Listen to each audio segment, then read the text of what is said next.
Fortunately, it had been a quiet flight so far. This night the sky was clear and peaceful, which was a blessing, because shortly after takeoff, U.S. Air Force Captain Matthew's co-pilot had taken ill and was now in the back sleeping. Matthew had been flying Angel flights as a volunteer for the last 15 years. He had made so many trips that he could probably do it in his sleep. He was one with the C-130. With nothing to distract him from the sound of the bird's engine, old thoughts filled his head.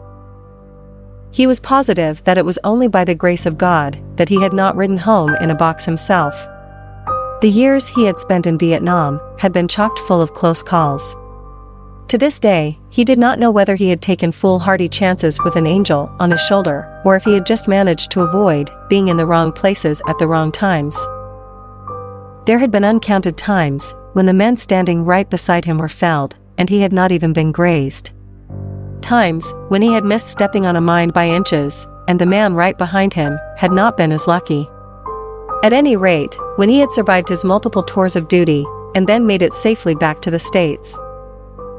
He had vowed to repay his debt of gratitude by carrying as many fallen heroes home as he could. It was the least that he could do.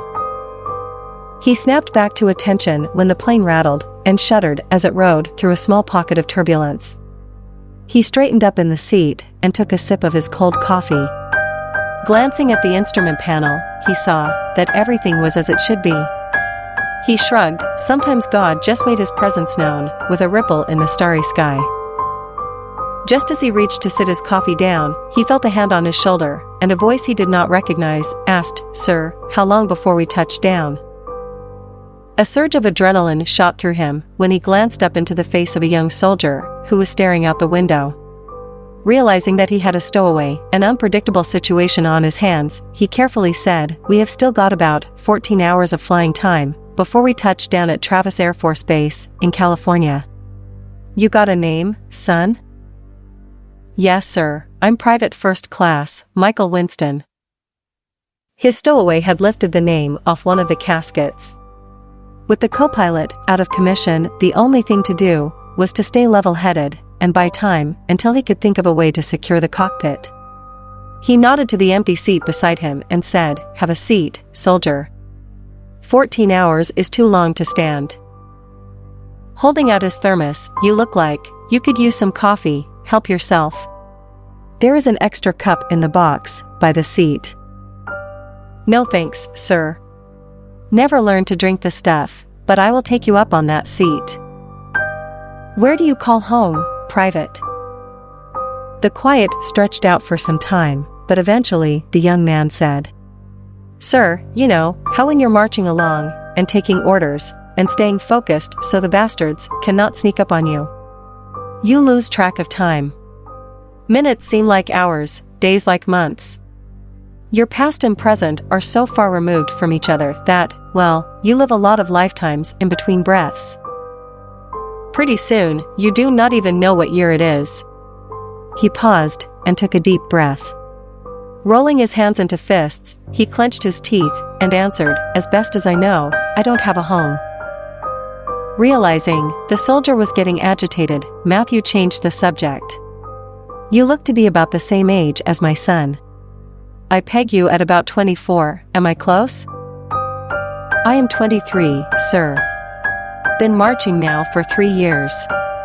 After high school, I spent 5 years doing every dumb thing you can think up, and then me and 2 of my buddies had one too many drinks and we walked into a recruiter's office and signed on.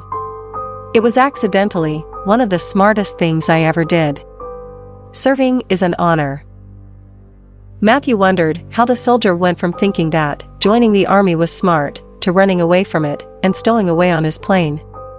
But for now, that would have to remain an unanswered question. I guess if I looked back at my beginning, that I could tell pretty much the same story. We all start out young and dumb, but war sobers you up. "Yes, sir." He cleared his throat and said, "I know about angel flights. I know you only carry heroes home. I do not belong here." "Son, what makes you think that you are not a hero?" "Heroes do not cry." Matthew shook his head. "Where the hell did you get that idea?" The young man replayed, "It was a Saturday." "I know that, because Pa and I always went to Hall's Hardware on Saturdays. That was the one day in the week things were on sale. We always walked there, because Pa said we both needed the exercise." A block away from the hardware was a crosswalk. "That day, I saw the car coming down the street, but there was a cat in the street that I just knew was going to get hit. I jumped off the curb to save it, but I did not make it in time. My Pa was right behind me. I was sobbing when he grabbed me up by the back of my pants. We did not go to the hardware that day because he was so angry. He marched me back home, laid the mother of all whippings on me, and made it clear that if I ever tried to be a hero again, that he would take another layer of hide off me. He grabbed my face, looked me in the eye, and said, 'Some hero you are, with those baby tears on your face. Get to your chores.' He shrugged, and softly said, 'I am just not the hero type.' I bawled like a baby every single time one of my bullets killed. Can you believe that? I cried over the enemy. My Pa was right." Matthew responded, "Can I tell you something from a father's perspective?" "Of course, sir," the young soldier answered. Matthew continued, "It is the way your Pa worded what he said to you that makes me think that what happened that day in the crosswalk was that you scared him to death.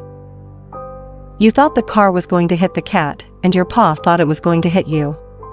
The adrenaline that filled his body at that moment made it look like something it was not. I think he was proud of you for wanting to be a hero. He just whipped you to make it clear that he did not want you to take such chances again." The soldier turned and looked at Matthew. There was confusion etched on his face. "I do not mean to be disrespectful, sir, but there's a big difference between me crying over a dead cat when I was 12 and crying over the enemy as a grown man."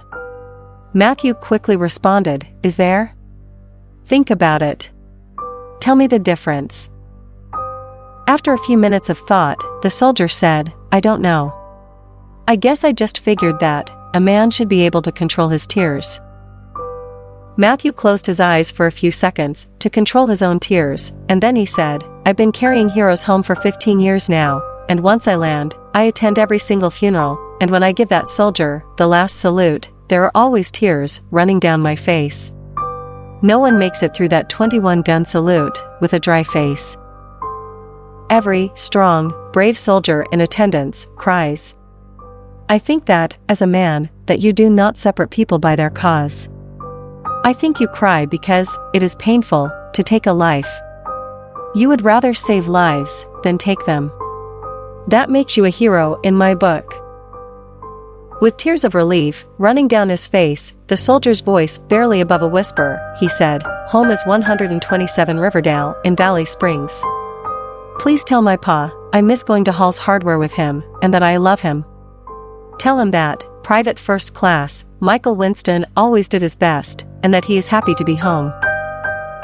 Matthew took in a slow deep breath and silently held it for a few moments to regain control of his emotions. He did not hear his co-pilot enter the cockpit, so he was startled by his voice. "Captain, I'm feeling better, if you want to get up and stretch your legs. I can handle the landing." Matthew nodded and stood as the co-pilot slid down in the empty seat. "Thanks, I could use a stretch." The light of understanding filled him as he made his way to the back, to where 4 flag-draped caskets were lined up. Matthew knew every Angel flight to be special, each one a source of honor, but this flight was one that Matthew would never forget because God had entrusted him with a mission. And he knew he had not failed at it. Reverently, laying his hand on the Winston casket, he said, "Private First Class, Michael Winston, you are a hero on board an Angel flight. I am honored to be entrusted with such an important message. It will be personally delivered. Welcome home, soldier."